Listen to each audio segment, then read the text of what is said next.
নির্বাচনের পরিবেশ একবারে ঠান্ডা হয়ে গেছে মাঠ বললাম। কয়েকজন নির্বাচনের মাঠ দেখতেছিল খুব বড় ছিল, এখন থেকে কয়েকজন নির্বাচনের মাঠে কোনো আওয়াজে নাই। এই কারণে বুঝতেছি না, তবে আসলে একটি সুষ্ঠু একটা নির্বাচন হবে এবার। কারণ নির্বাচনে অনেক বছর যারা নতুন ভোটার হয়েছে অনেকদিন ধরে তারা কিন্তু ভোট দিতে পারে না। তো এবার আশা রাখতেছি সবাই সুস্থ শৃঙ্খলা ভাবে সবাই ভোট দিতে পারবে এবং যাকে পছন্দ হবে তাকে যদি ভোট দিতে পারে। এবং সবচেয়ে ভোটে মনে করেন সহযোগিতা পুলিশ প্রশাসন এবং সবাইকে সবচেয়ে মনে করেন এই সহযোগিতা।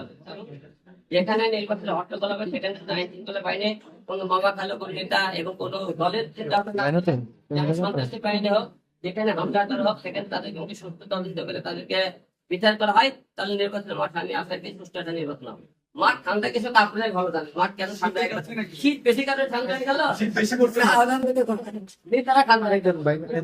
আপনি খুব তাড়াতাড়ি মাঠ গরম হয়ে যাবে।